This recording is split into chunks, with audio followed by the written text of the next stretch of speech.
Yes, so the team is taking it live on Facebook and LinkedIn, Okay, great. and I think YouTube. Yeah, so some of these places it's going live. So great. Hi, Horace. How are you? Good. How are you doing, Akash? I'm doing fine. Good to have you attend Zypp Electric's first EV conclave. So interestingly, what we've been, just give you why we are organizing this, what is the thought behind this. So we've been building this for the last 5 years, as you know, right? And when we started, India was not even having the right electric vehicles.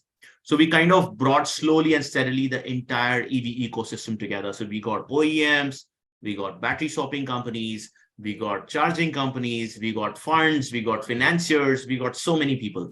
Now when we started doing that, we realized that we know so many people in the EV industry. It's a new sunrise industry still, but no one knows the right stuff about building this industry, right? And hence I thought that let me organize an EV conclave where we will do the right conversations about electric vehicles. So many Hmm. conclaves I attend, but they are all, kind of just doing a lip service. But here, the idea was to do the right talks from the real founders, from the investors in the electric vehicle domain, from the people who are actually solving the bare bones of it, right? And hence, bringing it all together. And thank you so much, first of all, for joining us today as our first, panelist of this first ever digital EV conclave in India. How are you feeling, Horace? Doing great. Akash, thank you so much for having us here. Of course, I see, what you're working on and what we're working on just line up so perfectly, right? There's a lot of synergy between the two companies, a lot of synergy around aspiration. We want to, how we want to positively, make changes in the world. I think that's in foremost our alignment of vision. EV or not EV, battery swapping or not battery swapping. I think we're both out as innovators, entrepreneurs, human beings that want to change the world for the better. And then with big markets like India, like Southeast Asia, and other markets. And that's kind of how we aligned, right? Our first conversation was really there to say, beyond India, what can we do? India being the holy grail, but there's going to be so much more we can do to make the world a better place. And that's, I think I'm excited to be here, and thank you so much for having me on. And we like you said, we have worked on this for a little over 10 years now, and we're on this journey to bring our technology to India in partnership with you guys and really make a difference. Yeah. Wow. No, great. Thank you so much once again. But yeah, now, getting into the contours, because this is a fireside chat with Horace Luke, who has huge plans to come to India, right? Who's been an EV enthusiast for the last 10 years or more, right? He's been a pioneer in building the world's best battery swapping solution. He does so many swaps that nobody has ever imagined, right? So that's the man who is with us today, who's thankfully given his time to join this panel. And Horace, so I think the world wants to know, and hence I'm bringing you here today because we in India are clueless how battery swapping is done, and you've been building this for the last 10 years. So I think as a founder to founder, I'd love to know that what triggered you to build such a differentiated business 10 years back, when I'm sure electric vehicles, even in India, are now, picking traction. But even 5 years back when we started Zypp, we could not see so many electric vehicles. But 10 years back, you thought of a battery swapping business. So tell us more about how you started. What is your personal journey? Why you got into this? Yeah, sure. I think, you and I talked a lot about, we shared, similar background. Actually, we both worked at Microsoft at one time. My basic thesis is this: every 10 years, technology comes along and change the way we live, the way we communicate with each other, and modernize, humankind. Many years ago, it was a calculator. The calculator, once, put into our hand, improved human efficiency. The way that we can actually do calculus and calculation just changed. Then it was a computer. It really changed and updated business efficiency. Then it was the internet. It was really about knowledge and accessing knowledge, and how we made that efficient, made everything accessible at your fingertip. And then really then it was a smartphone, which I would say between the computer, because I was one of the founders of Windows XP. And then with the smartphone, I worked at HTC and made HTC one of the largest smartphone, maker. We shipped the world's first 6 Android phones. And then we really saw how smartphone, putting up computer and connectivity in your pocket, and how that changed your lives. And then as I grew to be 40 years old, about a little more than 10 years ago, I asked myself, do I want to work on that forever? Or do I want to search for the next big thing? And it was very obvious. As I go around the world, I was able to, go around the world, every week, so to speak, right? Went to many cities and many places, right? And, I saw how the world was changing. When I was growing up, the sky was blue. I was born in Hong Kong. The sky was blue. The grass was green. Now today, shades of gray. I was just in Delhi, right? And I took a picture and I asked you, Akash, is this normal? Is that the way the world is going to be? Is that really normal out of Delhi? The pollution in that you can smell and feel that in your eyes, in your nose, in your mouth, in your ears, and in everything you touch, the pollution. It was very obvious to me the world was changing. And that sustainability and the efficient use of resource was something that was going to be in the top of mind. But when I first started, I knew that, transportation and transport in general contribute greatly to urban pollution. And then had to find the entry point. Where was I going to enter? Was it in the 4-wheel space? Yeah. But, honestly, most of the places where it's polluted are not where 4-wheel vehicles are congested. It's actually where 2-wheel vehicles are congested. And that's where roadside pollution actually is affecting people's lives. Wow. And so I very quickly narrowed down to 2-wheel, and then very quickly from 2-wheel narrowed down to chicken or the egg. Is it the infrastructure that stopped the vehicle from happening? Or was it the vehicle that stopped the infrastructure from happening, right? And so honestly, I picked one side, which was infrastructure. And I thought, wouldn't it be great if the user never needs to worry about refueling, and that in just seconds, it can go from a depletion down to 10% of battery back up to 100% like that. Wow. If we're able to create that user experience, it will solve 3 things. Number one, it will stop the user from having anxiety. That when they purchase that vehicle, or when they lease that vehicle, when they use that vehicle, they don't worry about the tether, right? So let's say you can go 100 kilometer. Well, honestly, you can go 30 kilometer and 30 kilometer back, right? And then with about 30 to spare, right? And so that's kind of, one-third equation. So now you have a solution that doesn't work. What people are used to having as a vehicle that go over 100 kilometer, now you're offering a 30 kilometer range in the in the radius in which they can go around their house or around the infrastructure is not a good experience. So that was the first thing that really, inspired me. And the second thing that inspired me was being able to offer the vehicle without the battery. That battery not included would then drive the vehicle either more affordable or actually afford more quality, more durability, or more innovation on the product. So by removing 40% of the BOM cost out of the vehicle by not including the battery, we can offer the consumer more because they deserve more. They deserve a vehicle that is durable, that is very easy to use, that has innovation, that has connectivity, and all of the above.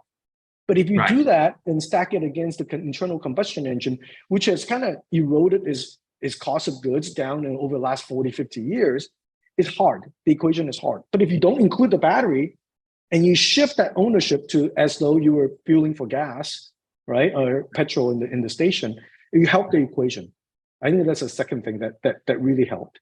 And then third is creating an open ecosystem that we do all the heavy lifting, the hard work, building the infrastructure, so that partners like yourself or others could choose from different vehicle brands, not just Gogoro brand, but Gogoro will build, kind of like when Android built, the Google built the first couple smartphones, Android phones, and then the whole world started building it.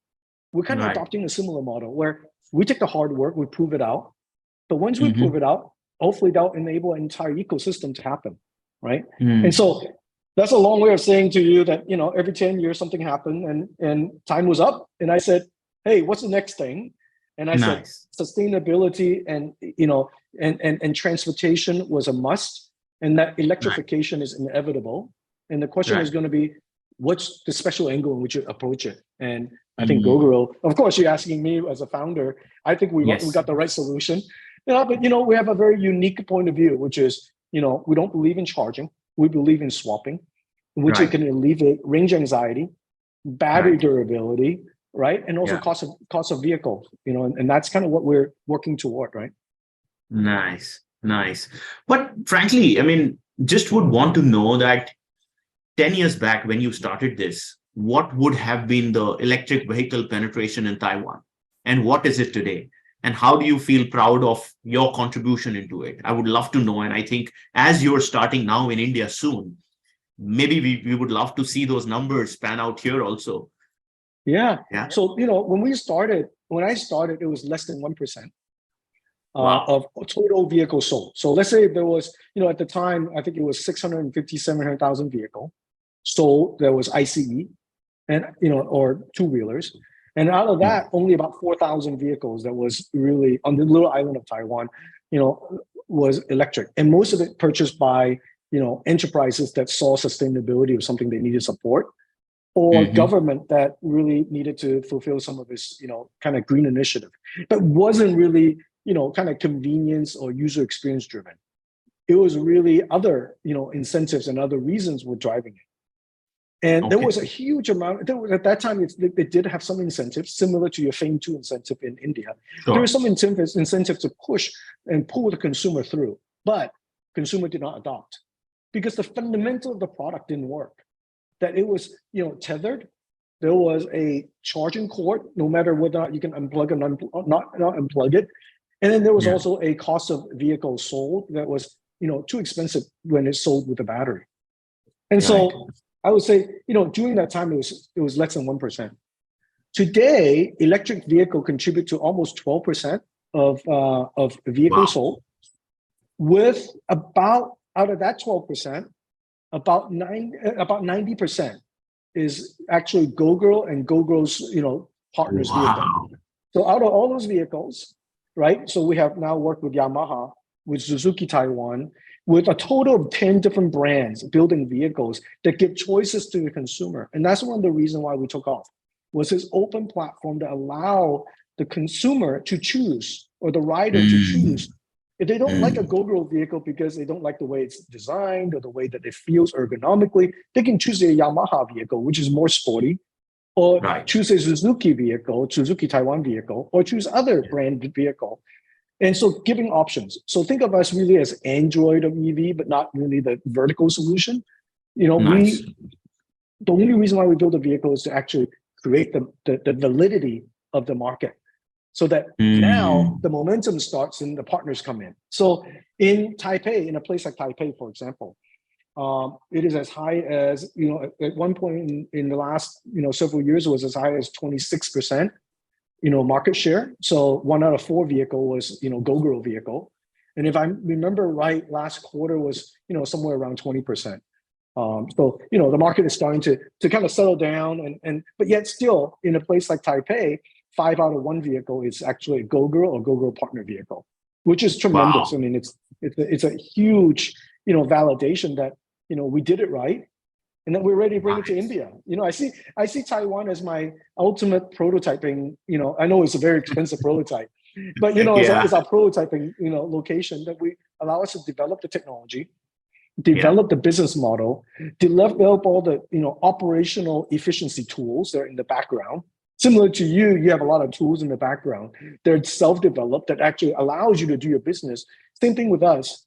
But computer simulation can only do so much. So we needed, like right now we have a million batteries in circulation in Taiwan across 3 generations of batteries. So, we learned a lot from that. We know how to manage them. And as a result, we created a lot of tools that allow us to deploy, very soon in a place like India, so that you have a really good, dependable partner and dependable platform to go with. And we go over there. India is much bigger, right? India is 20x the volume of Taiwan, right? It is, I think it was 2,600 kilometer long and 1,900 kilometer wide, right? By geography, it's gigantic with all the different Yeah. weather conditions. And so, having all those experience real time in Taiwan help us get to where we are today. Even though it took 10 years, but it will, it's actually, I get some people telling me, wow, you did it in 10 years. And some people telling me, it took you 10 years. Battery swapping ain't that easy, right? But, we got it there and we're ready to take it to India for sure. Yeah. Wow, that's amazing. What a story and what a success. From 1% to 12% electric penetration, and then Gogoro leading the pack. 90% of them is Gogoro. That's phenomenal numbers to say the least. Yeah. But while this journey is now looking very interesting for us, I'm sure your early years, you would have faced a lot of challenges, right? What were the key 3, 4 challenges that you want to talk about while building the business? There could be some personal challenges as a founder. There could be some technology challenges. There could be some team challenges. We would love to know how and what were those challenges and how do you maneuver out of them?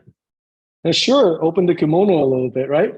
So, of course, it was, when we started, we were lucky, right? We started with an investor that really believed in us. Him and along with my previous boss, they gave me $50 million to start.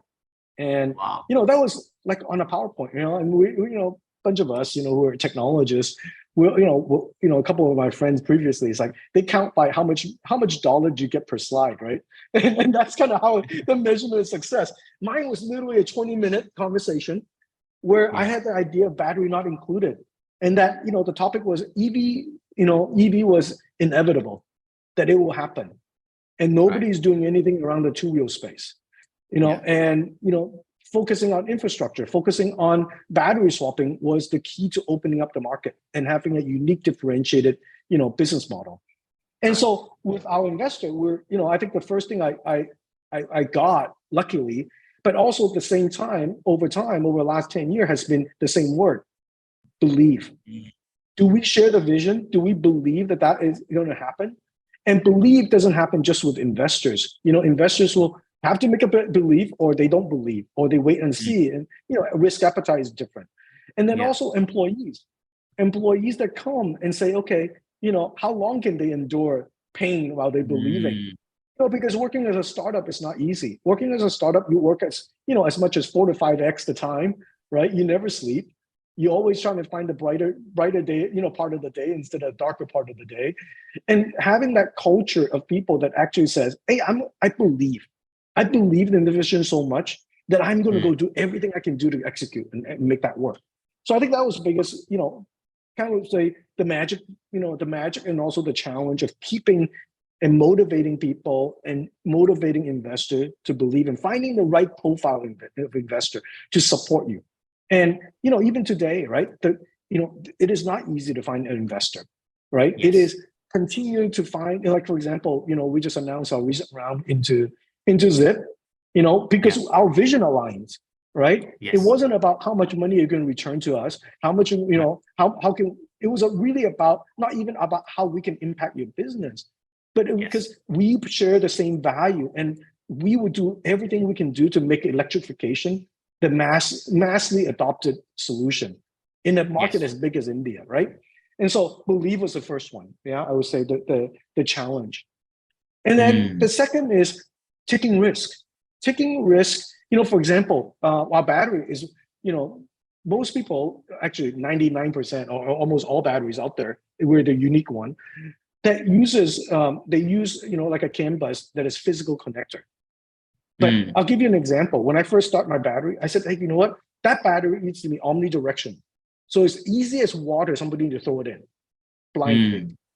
That means that the connector needs to be omnidirectional. That was the first requirement. Yeah. Wow. Second requirement was that the battery is going to be out there for a decade. It's going to meet every kind of hostile element you can throw against it: rocks, sand, cow dung. Right? You can imagine it. It will happen. That's the second. Third is, we said people riding in two wheels different than four wheel. In two-wheel condition, they will ride through water that's as high as your chest, and they still have to ride through it because they gotta get to work or they gotta go pick up their kid. For whatever reason, they have to ride, and that's the only solution they got, and they gotta go, Yes. right? Wow. And so elements, how do you keep yourself away from the damages of the element? And so we came out with the idea that I came from wireless, I came from building smartphone. So the only thing I knew was let's build a wirelessly connected battery. And you should have seen my engineering team. They looked at us like, you crazy? Like, seriously. And we believe, but not to that extreme. You're talking about 100 amp going through the battery connector, and you want to surround that with an antenna? Do you know how hard that is? And I said, I know exactly how hard it is. Let's go do it, because if it's the hardest thing we can make and we get it done, they would just make it so much harder for the competitor to do it. And so let's do it. And so, biting the bullet and going, chewing down on that towel, and then going, I'm going to go forward and actually make it happen was perhaps the second most, most Amazing. difficult part. Because along the way, you'll find many reasons to give up, but you'll also find the one or two single reason to really believe and keep going. Okay. I would say that's the second. And then third, for people like yourself and myself, we talked about it, some I won't share in the fireside chat, but it is sometimes difficult. As a founder, you have to give a lot of energy, not only to your team member, but to the investor, to everybody. So by the time you go home, you're just exhausted, because you're going home at 10 o'clock at night, 11 o'clock at night. And the next morning you jump in the shower and you have to find another reason why you got to go do it again. Another day. And we're not talking about 5 days a week. We're talking 7 days a week. And if there's a 9 days a week, we'll do it 9 days a week.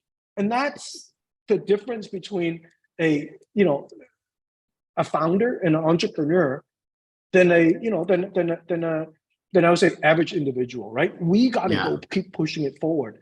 And that sometimes is exhausting. You'll find 1,000 reasons why you don't want to do it tomorrow. But you'll find that one reason which beats at the very, very inside core of your heart that says, if I don't do it, nobody else would. And I'm born to do this. Yeah. And we're going to do it and make it happen. And so I say those are the three big challenges: belief, technology, overcoming technology when there's technology challenges, and then just founder to founder, we got it.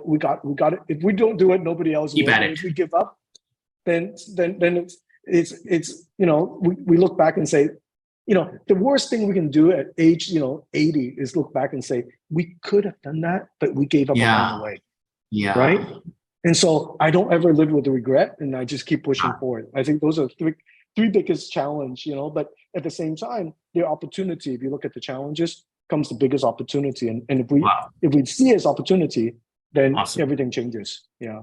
That's amazing. And so much to learn in that answer for everyone, I'm sure, who's watching this today, live. And I can see a lot of participants are learning, young founders who are wanting to do something in EV. What an inspiring journey. And I think while I know Horace now a little bit more, right? So yes, he spent time in Microsoft earlier, then he's worked in a Android company, HTC, if I'm not wrong, right? Yeah. So I think his I was the first one to bring 3G to Airtel way back when. Oh wow. Yeah. So very highly focused on building quality product is what Horace has built, right? Very sharp focus on the way the brand looks, the way the product looks, the way the product functions. And I think while you've said a bunch of times, but I think one of the key learnings for all of them is that you talked about Android EVs. That is what you wanted to build. And I think some of that inspiration you took from the various jobs that you did at Microsoft, at HTC, at others. Maybe why don't you tell the world a little bit about that also, your initial, precursor before, starting this. What did you pick from your different jobs to create Gogoro? Yeah, I know. I started with a career, not necessarily in technology. I actually got a degree in industrial design, around furniture design of all things. And I ended up joining Nike as a designer and a brand designer that helped define brands like Tiger Woods, like Nike Running, women's sports, a number of other sport categories. And then one day a friend of mine says, the internet is going to change everything. And this is, Akash, I'm a little older than you. So, that was in the mid 90s. A friend of mine says, you really got to go pay attention to the internet. That's going to be the game changer. At the time I was still doing a lot of trade show events, and there was no internet at the time. That was really how you communicated brands, was sales meetings and stuff like that. And everybody fly to a location every year. And, I was in charge of communicating the brand value. And so I went up to check it out. And I decided to join Microsoft. And, during the mid 90s, Microsoft was really about the Windows and Office, right? Those are the two cash cows, money cows. And so any side project was considered not so desirable because it wasn't a sure thing for most people. And because I entered Microsoft a little late, I know Akash joined Microsoft behind, I think after I did or something like that. Yeah. But at the time, this little game console came along and nobody wanted to take the project. So I ended up being the number 7, team member of Xbox. I was creative director of Xbox. I defined and story told and, and got involved in technology when, it was early, that was nobody around to do it. So, I was part of the guys putting the prototype together. And that's not how I learned the PC architecture. And then eventually there was a conversation around, let's go ship Windows 2002. And so, as you know, there's no Windows 2002. I was one of the, key people in Windows XP. Really, the conversation around, how do you make the, experience of Windows become a lifestyle experience instead of tool experience, was what I worked on. And then eventually, I believe in mobility so much, I joined a little company called High Tech Computer. And then eventually that company became, I went from a, basically ODM or white label, phone maker or PDA maker, to building, the world's first 6 Android phones. And then eventually grew the company to, I think, shipping 47 million phones a year in 2011. And that's when I said to myself, okay, am I a lifer at that company? I'm 40 now. If I don't do it, I might look back and then regret at 80. So one day I said, you know what? I have this dream. That that was actually when there was no Model S. The Roadster had just been announced with Tesla. And I said, electrification of, urban mobility will happen. And, a lot of my friends said, what are you talking about? And I said, no. I said, you're giving up a job as an officer of the largest, smartphone maker to go work on this? And I said, yeah, because you have to go where the market is going to grow. I'm not the guy that says, let's go squeeze OpEx. There's an S curve in every company, right? I'm not the guy that actually, say, okay, let's squeeze OpEx by 0.2% this quarter. I'm not that guy. I'm a market creator, right? And so when I started, there was no market. And I had to dive in and I had to go figure it out. And today, there's still no market. The market still has not been mature, right? Akash, from your forecast and for your projection from India, I mean, look at the amount of vehicles that are sold a year and look at how many vehicles on the road, right? Yeah. We're nowhere near what electrification market size that we're talking about is. We're just at the beginning. If you can imagine, we are literally building PDAs when the smartphone is going to come, right? And we're just getting touch window figured out. We're just getting, the PCB figured out. And now we're talking about, okay, let's work together and electrify India because the solution is ready now. The technology is ready. The user experience is ready. The chemistry is ready if you manage it well. And then, the most important of all, everybody, instead of having a Ferrari on the wall as a poster, instead of having the Lamborghini, the gas guzzler, now we have on the wall the Tesla. And I hope some kids have Gogoro on the wall. And they say, okay, yeah, that is going to be the future of what I want. And so the word of mouth, the timing is right. Timing is really important. Too early, like building smartphone. If, I built it, I went in and I just said, right, I brought the first 3G phone to, with HTC to India. If it wasn't for 3G, smartphone would not happen. True. I went in at the right time. We are now at the right time in India to make that difference. If we do it well, all of us that are on the call, all of us that are working together on this electrification will be part of this new ecosystem that is going to come in. And that's what Right. we're excited about. That what we're Wow. working on is only the beginning, the tip of the spear, right? The market is gigantic.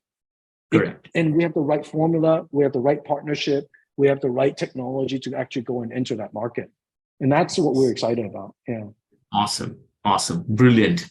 Great. So Horace, I think a lot of us would love to know, as founders who are building the electric vehicle business out here. So you talked about your seed raise, an investor backed you nicely, and then that's got you off the ground. But it's Yeah. been 10 years. I'm sure seed check is one. After that, you would have done multiple raises. I hear Temasek also invested in you, right? Yeah. And then now you've listed on NASDAQ. So I think we would love to learn a little bit more about your funding rounds and how did you, got those investors in, and the feeling. Maybe NASDAQ will park, but maybe first this, and then we'll go to the NASDAQ story. Yeah. We went to a total of 3 rounds of funding. Freedom. The seed round, and then we jumped to the B round, and then C round, and then eventually we listed publicly on the NASDAQ, as you said, right? And along the way, our initial investor, Dr. Samuel Yin, has been a great supporter. He basically supported us at every round, from the very beginning. But along the way, we also needed validation from others who actually sees a portfolio of other companies. It is not about money. It's about alignment of vision. It's about conversations that actually, we don't need to prove that there is that market. It's a question of whether we're executing that market in the right way, right? Yes. If you have to prove that there's a market, it's too exhausting, right? Because if you don't even get electrification, let's not even talk about it. So our profile of investor has been, people like Sumitomo, people like, former Vice President Al Gore through his, the fund that he founded called Generation, that invest in sustainability technology businesses. Temasek, as you mentioned, right? Even Panasonic early on, from an alignment perspective, it was really about finding investors that actually did understand us well, that has a little bit of patience, that actually knows that it's not overnight that we can do something like this. Because if you try to do it overnight, all you get is a bunch of chaos. But what we're doing is step by step, gradually, working really hard at the speed of startup, but it still would take 5-6 years to develop the technology, and another couple of years to validate the technology before scaling to these large markets. And so, finding that right profile of investor is really important. It's not about money. Money is, to be honest with you, money is everywhere. Money is everywhere, right? But it's really about finding people that actually align your vision, align your passion, that actually can add some insight as to what you're going through and what they can suggest for you. And so we're lucky enough to have found those investors because our business model is unique. What we made was a game changer, a little bit of a differentiation. And so we were able to actually solicit and also gain those trust of those investors along the way, which is great. People like Temasek and Generation also followed onto the basically our public round, right, where we actually got our company to NASDAQ, so they follow through, which is great. A great sign of belief and trust that what we're working on is the right thing. So anyway, so that's that. And then you mentioned about NASDAQ, and NASDAQ really it's a milestone for us, quite a bit of a milestone. Getting the company onto the NASDAQ. We're the first in, I would say, 20-something years in Taiwan to have directly listed on the NASDAQ. Instead of doing through it like an ADR or some other secondary listing. We're directly listed on the NASDAQ. That's great. And listing on NASDAQ, I'm sure after COVID, around COVID, what was going through? What was the process like? How long did it take? Because I think it's a dream for a lot of companies. And why did you pick the NASDAQ market versus the other markets that you could have chosen? I don't know about laws in Taiwan, but maybe a little bit peak for founders to learn, of listing in NASDAQ would be helpful here. Yeah, so, a global platform for a global company, a global standard, right? That was our theory.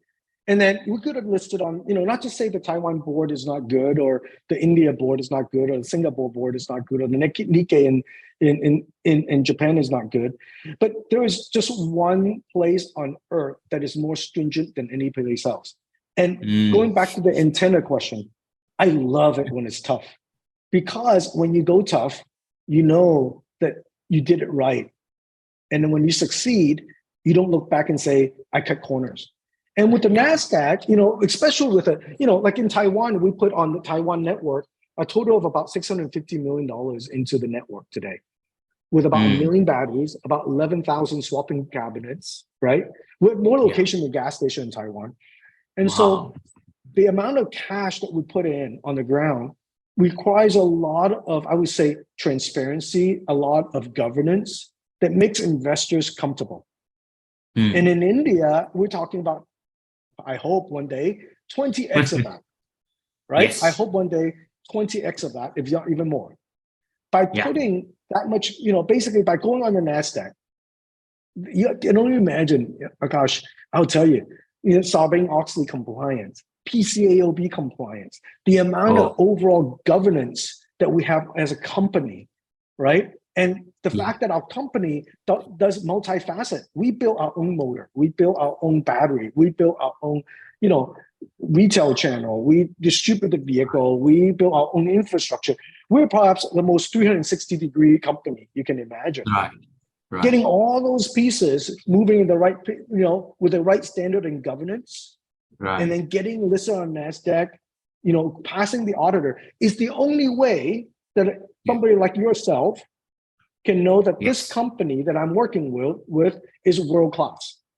That this company that I'm working with that is going to build this infrastructure in India, it is not a second class or fly by the seat of our pants kind of company. But there's extreme amount of governance, checks and balances in place to make sure that other people, because at the end of the day, what Gogoro is, it's not a scooter company. It is not it is not a battery company. It is a platform company. We're a platform company that enable somebody like Zypp Electric, like yourself, to build a business. We're also there to help OEMs build vehicles. We're also, for example, we do usage-based insurance in Taiwan, only to take that engine and that model to be able to offer that in India also as well, right? Wow. It's the ability to actually create a platform. And with that platform requires a certain amount of transparency, governance, substance in order to actually do what we say we're going to do. And so listing on NASDAQ had nothing to do with money. Yes, by going public, you can get some, equity, that are, you can open up new equity, you can open up new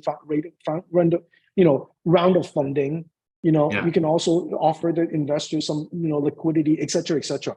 But that's all secondary. The primary reason is that because it's so hard, the bar is so hard, so that we can then earn trust of people like yourself to say, everything has been looked through, flipped inside out. Somebody is, there's an amount of, audit and governance that manages the company, right? And they declare, with the big four that this is not, it's not going to collapse. And that's something that we as a foreign company was really, really difficult to get ourselves ready. But it was necessary. Wow. No, very inspiring. I think one thing that I take out of this answer is that when it is tough, the joy of solving a tough problem is altogether different. And that's so much. That sums up the attitude of a founder. That sums up of solving something at this scale for the first time. And the other thing that I pick out of this is that you always had a vision to build something global, not just for Taiwan. And I think that's why NASDAQ from Gogoro, now it's for the world, right? That's your vision, right? Awesome. Yes. Great. And that's, funding, and also funding round, finding investors, India probably is very similar to Taiwan. Taiwan has probably the most amount of billionaires, or close to, one of the region of the world that has the most amount of billion per capita, because there's so much industrialists, people who created industries, right? From materials to, polyesters to technology that makes smartphones to, the largest, semiconductors, et cetera, right? And so, there's so much money, but at the same time, local money is important, but global money people who actually see around the world all sorts of, the more global a investment houses, the more startup they see. And the fact that they see more startup and see more companies means that they know what to do. And what importantly is signals to look out for what not to do. And having Absolutely. investors like that helps a lot. Investors are not just there to help you with money, but investors are there to also help you, kind of see around the blind corners, right? And that's important. So people Awesome. like, former Vice President Al Gore, right? Yes. How many sustainability company do you think he looks at, right? And he has a very basic thesis. He says, do good, do well, have fun doing it, right? Because at the end of the day, it is businesses that are successful building on sustainability as a topic, that makes the world turns the corner, not just enterprises. Because at the end of the day, if it's just enterprises, not the consumer, right, the solution is short term. Or that if it's not an investment that actually makes money, it's just charity. So, charity can only go so far, right? And so we want to make sure that businesses are incentivized to actually go toward the sustainability revolution. And so if we can make that happen, right, then everything will be better. And so that's his thesis. And along the way, all the conversation I've had with him and his team has educated me a lot and our team a lot. And so that's some of the DNA of investors that, if you're pre-public, definitely take advantage of that and find investors that have those great conversations with you. Just like the conversation you and I've had, or others that have had with you. It's not about money, man. Akash, with Zypp's profile at the moment, I know you're very selective, right? The worst thing you want is a bunch of guys coming in with money, and that's at the end of the day say, I want this in return, right? Correct. It's not about that. It's about if we do it, it'll become a big pie, and we get a small piece of a big pie. That's great. Absolutely. No, that's great, and a validation from Al Gore, who's so much focused on sustainability, is also very big, right? And you need to find those investors, and I'm sure that would not again have been easy. But now coming to the India angle, a lot of Indians, a lot of Indian VCs, a lot of Indian founders would love to know that why a company in Taiwan has invested in a young startup called Zypp Electric in India, right? So I think we would love to know. We would love to know that what all other startups did you explore? How long was this research going on? Because I just, had a meeting with Kaushik one of these days in one of the cafes, and he said that we are exploring. We met your riders, we saw your scooters, and let's have a chat. But I'd love to know how long back it has been going. I have never been able to ask this question, but this is the time. So you decide ask in front of 1,500 people. That's great. Oh yes, why not? So, I think, when we first started in my slides, when I created a slide deck that was, 47 or 48 pages long. It was talking about batteries not included and the 7-Eleven effect, right? How, by having battery swapping station, we can have it more convenient than gas station. We can put it in living circles rather than, and we were looking at, okay, so India is a huge market. And that was, since day one, I knew India was a huge market. And we're looking for the right timing to go into this market. And today, I would say we're starting that timing. We're still not yet at the peak of that timing, but we're starting that timing. So we thought about, okay, so if I, for example, we have in Taiwan about 100 people that does what we call O&M work, right? You and I talked about this, right? That covers 11,000 cabinets, about 2,400 locations in Taiwan. So if something happens to a station, if somebody hits it, or for whatever reason the station goes down, they get there like that and solves the problem so that the consumer can go swap within uptime is back in an hour, right? And having that team locally was a challenge, right? Am I going to go build that team? Where do I build it? Supply should follow demand, not demand should follow supply, right? That was a 1-hour thesis. So that was the first thing we looked at and said, okay, so if we're going to do that, who are the best guys that have the aligned interest to do so? We landed on a few. And I think the second was, how committed are they to electric? Are they partial electric? Are they fully electric? That just says 1,000 things about the founder. and their vision and what they want to do. So that was a second filter. Third was just, do I like you? And do you like me? And if we're going to go do it together, like I said, it's not about money. Correct. It's about, can we help each other? And then only upon then do we say, okay, then there's some financial alignment, right? Where you say, okay, if I believe that Akash is going to be the next Gojek, he's going to be the next, gigantic unicorn that is going to actually, be the one that actually lead the electrification in the, especially around the B2B sector. So as we, contribute, not in dollar amount, but in technology, in energy, in focus, can we share some of those rewards? Can we support you along the way? But at the same time, can we share in some of those rewards, right? Right. So that we can then, from an economics wise, we can align, right? Yeah. So it's in my mission now, and after we invested in you, it is in my mission now to make you successful with our technology, with our product, with our services, with our platform, right? And so I think upon those filters, we landed on you.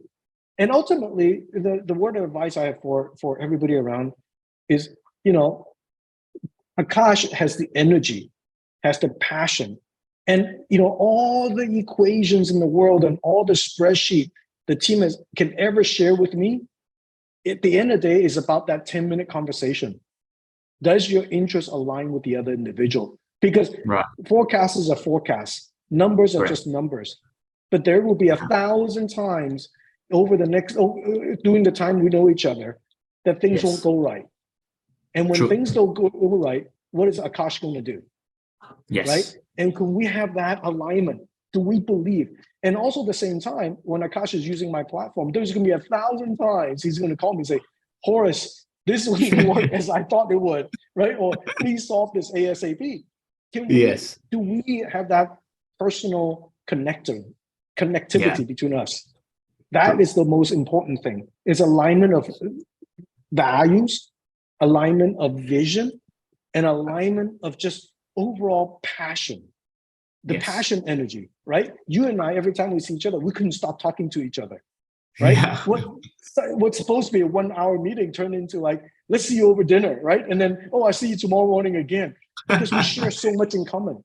And I think that's, at the end of the day, why we invested in Zypp. Has to do with the founder's passion and the founder's vision that aligns with our passion and vision. And that's what we end up, where we landed. And, it's for startup to find that, because I was through that. I'd share some stories with you that I won't share with 1,500 people, right?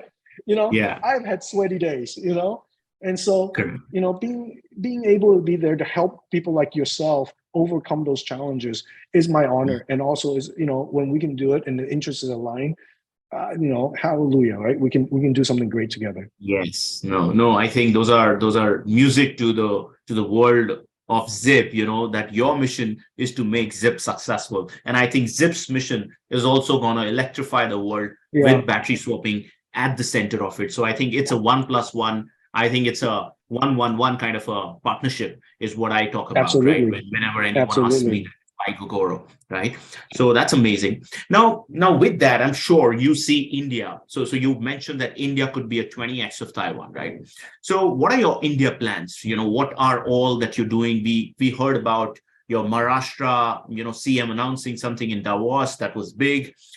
We hear that, there are some batteries that you're going to be building. You obviously have invested in Zypp. How do you see India as the next roadmap, and what is your vision, for the electrification in India? Yeah, India, we still have to learn a lot, right? So I always say that our market entry really is a 3-phase approach. The first phase has to do with piloting. This is kind of what we're doing with you right now, right, in India. We pilot in order to know what is the weather condition going to be like? What is the usability condition going to be like? What is the environmental condition going to be like, right? So average temperature in India, in some places, 40 something. In some places, like yours, average about 20 in Delhi, but it's extreme on both ends, right? True. Where dust and sand can intercept a lot of issues. And so we do the first pilot really if we need to do hardware adjustment, we need to do hardware adjustment. If we need to do changes to vehicles, we need to learn that and do that changes to vehicle. You and I talked about a couple of changes already, right? When you launch a pilot, it's like, oh, I got it. I didn't know that, right? So guys, get on it and make those changes, right? And so having that first pilot is really important. Then the second phase is really go where the demand is, right? With predictability. And with you, of course, we work on the B2B model where there's going to be a lot of hub and spoke, right? Hub and spoke. It's kind of predictability, right? Was the second big piece we need to do. And only upon doing that do we go to phase 3, which is open it to the gigantic market that, that India, is. But all of those will take time. Different market have different duty cycle in each one of those phases, right? That, for example, say it's like India, some market will go faster, some market will go slower. And in some countries, it will go to internationally, we'll also have different duration in those in those cycles. Some pilots, like for example, one in Indonesia, we're almost now like 6 months, no more than that, a year into the pilot, right? Okay. And a little more than a year. And the condition and the usability is very different than that of Taiwan. And so we have to adjust our technology, adjust how we go and enter into the market. What is the economics, right? Yeah. How do the riders actually ride and use it? What are the battery, like cycles, how fast are they using them up in the B2B business? How fast are they traveling? How far are they traveling? What is the load they're putting on? All those affects, electrification. I just see, I hate to say it, but we always have to remind people how early we are in the electrification of transportation. And that there's still going to be a lot of lesson learned, a lot of fine tuning. Gasoline is 100 years of learning to get to where we are today.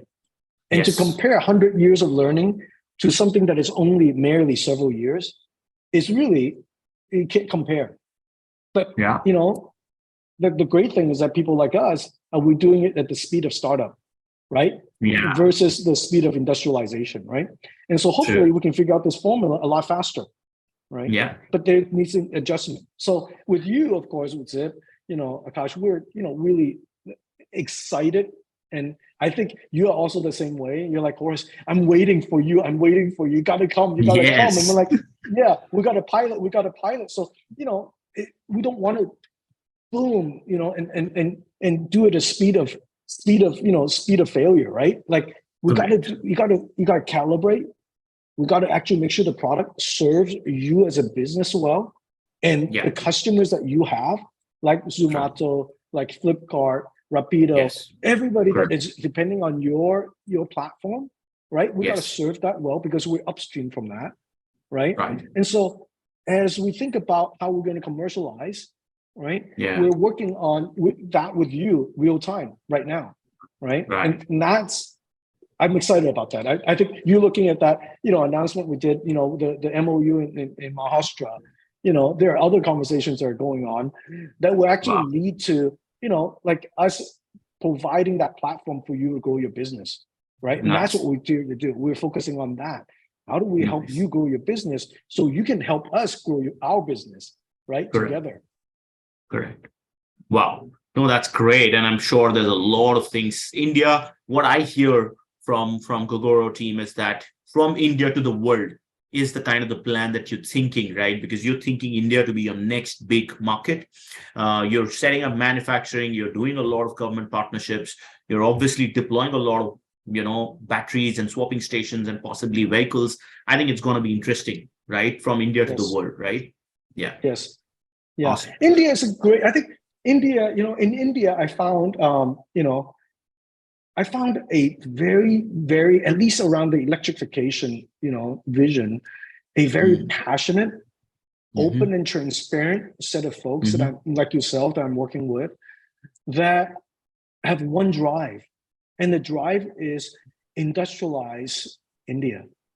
The drive is, there's a great opportunity for India to make a difference. And the government is aligned in that vision that electric transportation, electrification of mobility is a great opportunity for India.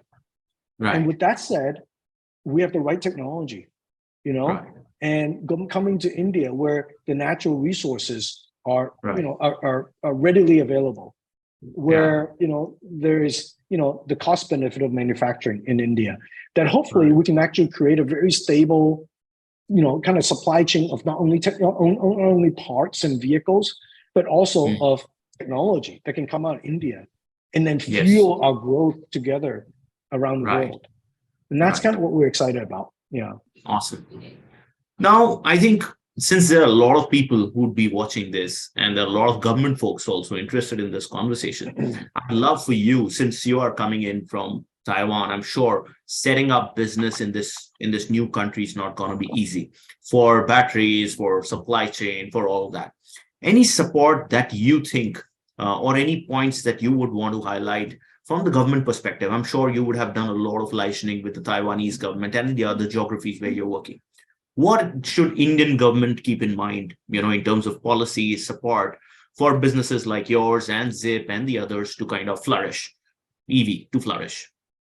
Yeah, I think a couple of things. Number one is, we're invested in Taiwan as a startup by the Taiwan National Development Fund. Wow. The last direct investment by the Taiwan government was, I think, TSMC, the direct investment. Wow. They've always done fund to fund. Having a government support on that front, along with policies and incentives that actually drives for, basically innovative businesses to grow, right? Of course, with some requirements and caveats, kind of like your FAME 2, right? True. Or, some of the PLIs that have been in place, attracts not only domestic investors to actually do the right thing, but also hopefully can attract foreign investors to bring FDI into India, kind of Right. internationalizing the India thought leadership, right? So I think that's Yeah. the first thing that I think India is starting to do. But India has a little bit of a shadow, right? And it's no secret, right? So a lot of people says, the first thing I say, I'm going to go to India. A lot of people say, India is not an easy place to have a business.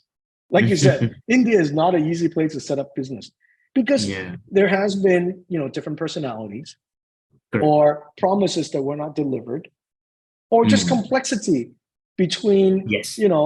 setting up GST. I mean, us setting up GST was, I forgot how many times, right? Then we fail, and trying to I figure out know. why I did we know. fail, right? And there's a Good. lot of backstory conversation, or Yes. importing the vehicles in, for the pilot, making that, Yeah. there was a lot of hurdles, True. trying to get there. True. Having, I would say, more easier way and more kind of, follow this A, B, C step and you get it done. Right. Some rules of the road would be really, Yeah. really helpful for foreign Right. companies to actually do something in India. But overall, I think India is improving a lot, right? Better Yes. than 10 years ago by a mile.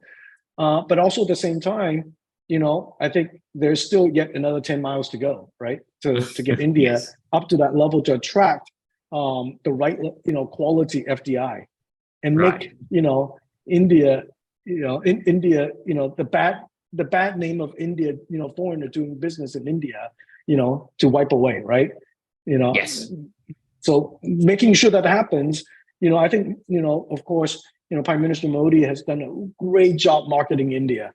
Also at the same time, has cleaned up a lot of India, right? Correct. But also on the flip side, changing, that many people behavior takes time. Yeah. Yeah. And, True. I think, having a big partner like yourself in India helps, Right. because now the rope is not being pushed. In English, we always say, it's hard to push rope. It's easier to pull the rope, right? Yeah. Pushing rope Yeah. takes a lot of energy, and then, you get nowhere, right? And then Correct. to pull the rope, you get it straight and you get it through. And so having you pull on one side, us push on the other side, Yeah. certainly helps Gogoro's chance of success in India just so much higher, right? Right. So, Right. and then you're Absolutely. incentivized to use our system because our system simply, you tried it, right? Your eyes, I still Yes. remember your eyes opening up the first time you I smelled love it. You're it. like, yeah, and your team going, oh my God, this is possible? Yes, this is Yeah. possible, right? And we do Yeah. it, 300, 400,000 times a day on the other side of the world, right? And, Right. we just got to bring that to India, Correct. No, that's amazing. And yeah, I'm sure while the ease of doing business in India is improving, and with more and more FDI, more and more partnerships like this, it's going to scale up. While I can continue to talk to you for a long time, as you said, but we are just coming towards the end of this conversation. Maybe one question that I would want to ask, then I would open a few Q&As which have come in from the Okay. audience, right? Great. So one question that I want to ask you is that what advice you would want to give to young founders who are wanting to start up into the electric vehicle domain, or a general advice? I think as a founder who's been building the business for the last 10 years, I think a lot of youngsters would want to learn from you. So what is your advice? Yeah, I would say 3 advice off the top of my head. Number 1 Sure. is make sure you do things that are genuine. If somebody did it already, that's not what a startup should do. Don't copy it.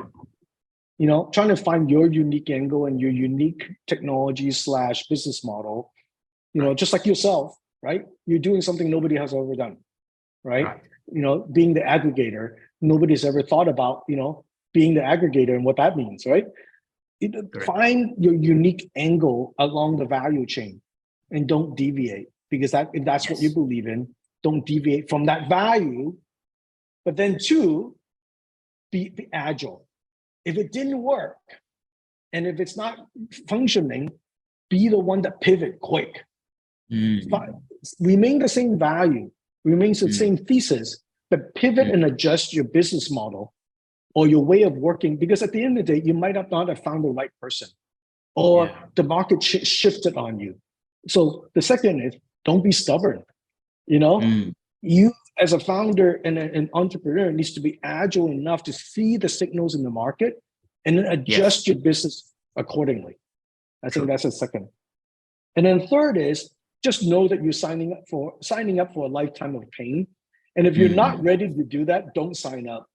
There's a lot of startup founders that I found along the way that value basically physical return, financial return, more than they realize that it is the way of life that we want. And then therefore, if you're looking at financial return, you take shortcuts. Don't take shortcuts. And do it through the vision and the passion that you have, and that your passion and vision will take you to be even more hungry than anything you can put in front of you that's financial. And goes back to that every morning, jumping into the shower going, okay, let's do it again. I know I'm death by 1,000 cuts, but I'm all healed up because I got this passion in me and I'm going to India, right? Absolutely. And, that's something that I think most people don't necessarily know when they start up. They think that startup is just, I honestly, Akash, to be very, very frank, I think you and I shared this story. I shared the story with you. I started my company naively, even after managing several thousand people in the previous company. I thought I was only going to be 27 people. I thought somebody else was going to build the vehicle. I was aspiring to have a small office like yours. Even though your office is now, people are sitting on top of each other, piling on top of each other. I aspired to be the software that control battery swapping, right? Nice. But at the end of the day, I had to build industries because nobody else has done it. So talk about pivoting and being agile, right? But I think that be ready. Don't underestimate the amount of commitment that you're making. But once you make that commitment, it changes you for the good. If you're at the right mindset, it changes you for the better, because you get to do something that nobody else gets to do. Goes back to the point number 1, which is find your unique angle. Then you get to do something nobody else gets to do. And that is a spiral that continues to push up and up and up. Yeah, absolutely. No, that's great. Great answer, Horace. A lot of founders would take a peek from that. I think one question which Nilay is from Intus, he's asked a question. My question is around mass EV adoption. We hear a lot of incidents of battery, vehicle fire, poor after sales, which creates distrust in the mind of common people who want to adopt EV. Did you face similar situations in Taiwan, and how did you overcome them? Good question. I think a lot of people would want to know about these battery fires and safety. And I'm sure you managing so many, 11,000 swapping stations are what you're managing, which means multiplied by 3 batteries or 4 batteries. So that's a huge number, right? why don't you tell us about what are the safety measures that you have incorporated to manage such a huge scale battery swapping system? Actually, 11,000 times 30 batteries each Into 30. location. Wow. Yeah. That's So, great. there's a lot of tremendous amount of batteries that they're always charging and getting ready to turn over. The unique thing about going back to doing it a harder way, the unique thing about Gogoro is that when we started doing our battery technology, we knew that it was for swapping. And that through swapping, each battery would go through thousands of swaps over its lifetime. The unique thing about us and the hardest thing about us is that our batteries are fully interoperable between stations and vehicles of all different shapes and forms in single battery configuration, double battery configuration. And now actually we have vehicles that have 4 battery, 2x2s, and doing 3 wheels. And so, we knew from day one they were going to mix and match, and people were going to throw it in there, and then a couple of seconds later they throw in the station, and then it's charging, and it starts throwing to another. And so, durability of the battery was really important to us, and the manageability. So we knew that we can't watch over the battery 24/7. So inside our battery, there's basically a computer that serves as a BMS. That even when the battery is sitting in the side of the road in a person's vehicle, it is still monitoring the battery for anything that even remotely look funny. And then the next time the battery gets swapped, we capture it. Now, I can't say we have had 0 incident, but the incidents have been very, very few and far between.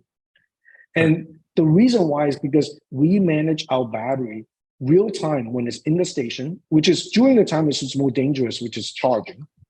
And then even when it's in the vehicle and being discharged, we always look at every battery cell that is inside the battery and keep monitoring every little incident that will be different within the battery behavior. And that's being tracked automatically through the data system and the AI system to look for patterns. And then we capture those batteries. And then if the battery has something funny going on, then we repair the battery. And more importantly, we analyze the battery and feed that back into the engine again. And then that updates the entire network and then gets being watched. And then those other incidents get smaller and smaller and smaller and smaller and smaller and smaller. Nice. Now, it is today, there's some people talking about, lithium phosphate or sodium or, in our case, lithium ion batteries. No matter what the chemistry is chemistry. Energy is energy. Something will happen if you don't manage it well. We happen to manage NCM batteries, which are perhaps the most highest density of energy. And a lot of people ask me why. Why do you choose that one? Right? Why, if the chemistry is not the most stable, why did you choose it? Well, I always answer, it's the most unstable if you don't manage it well. So if you manage it well, it will be okay. Because the energy density of battery of other chemistry have not reached customer satisfaction yet. In order to get to customer satisfaction, we're still not perfect yet. Because the range that our battery can provide is still shorter than the gasoline vehicle that can provide. We're still not 100% there yet. But we're close. The efficiency of motor is much higher than that of gas engine. And so no matter what the chemistry is, we have gone through 3-4 different chemistries inside our batteries over all the different batteries in Taiwan. We're fine-tuning our chemistry with our suppliers to be able to go into India for the weather conditions that are going to be there. Is it lithium ion today? Is it sodium tomorrow? Is it something else like solid state the day after? It can be anything. But what we provide is the user convenience of battery swapping so that range anxiety can be removed. And 2 is managing battery safety that goes from single battery management to imagine, like if you have an apartment building and you have 100 people using EV and they're all scattered throughout the apartment building, which one is going to catch on fire? We don't know. And when it catches on fire, it's next to the person that's sleeping. Versus if all the stations that are being charged at night are either on the side of the road or in a station near the apartment building, but they're all there being monitored real time. Okay. And so even if there's an incident, it's away from where you sleep. So we can manage the safety and the impact of that safety. It's about escalation, right? It's about, can you manage that escalation quickly? And so if a station has any thermal differences that is abnormal, a ticket is automatically generated. So the guy that's Nice. responsible for that station, he's getting rung up in the middle of the night. He's got to go check it out, make sure everything's okay, right? Only upon then do we actually have a system that we know how to, who's accountable, right? Right. And that's what we are. We manage that infrastructure, and we manage the network, and we, at the end of the day, we want to make sure that that system is the safest, most reliable system that we can do on Earth. Nice. Got it. No, I think very clearly you highlighted data is the new oil rather than lithium or batteries. It's how you're managing that data through technology is helping you make it a very safe operation. So great answer. Yes. I think we'll take the last question. I know we are all running out of time now. And this is an interesting one, which is asked by a couple more questions. People have asked the same question. And how do you look at sustainability at Gogoro in terms of second life of batteries and recycling? Right? What are your plans and how you're ensuring that this is, a cyclical engine which is not impacting the environment? Yeah, what's interesting is that if you ask me what Gogoro is, right? Some people think Gogoro is a scooter company. Some people think Gogoro is a battery swapping company. But I can tell you I'm a sustainability technology company. That transportation happens to be the first step I'm taking. Now, there's some examples of how we're taking batteries into the second use. Now, I believe that instead of recycling, we got to get into the second use, the third use of batteries. Ultimately, sustainability is about how to actually have resource efficiency, doing much more with much less. Mineral they're taking out of the ground and the energy it took to build a battery should be exploited all the way until the batteries no longer can be used. Now, in mobility, batteries no longer can output the amount of thrust, the amount of predictability after a certain amount of cycle. But that doesn't mean that battery is no longer useful for other things. So in Taiwan, again, Taiwan is my big prototyping site. Yes. So Taiwan, for example, some of our stations are bi-directional already. So we can participate within the grid. So not only is the battery helping sustaining the stations that you see in the image behind me to have uptime when the power goes out, but also when the power goes out, our station can actually push energy back to the grid and contribute as although it is a virtual power plant back to the grid. Yeah. So that's another use of the battery. A third use of the battery is that we're doing things like, for example, backing up traffic lights, right? So that when there's a power outage, the traffic intersection is up for 3 hours so that there's no interrupt. So people don't run into the middle of the street, into the street and crashing, while all the lights are out, right? Or, we're powering smart parking meter poles. We're, being able to turn, streets into much more orderly, through these deployment, right? Things that we have announced in Taiwan, and we're actually now shipping in Taiwan or deploying in Taiwan, would be potentially something I bring into India. The idea that we have is that we continue to believe that energy is at the center of all human innovation. The fact that you and I are talking has to do with energy. Yes. The fact that we can move a vehicle has to do with energy.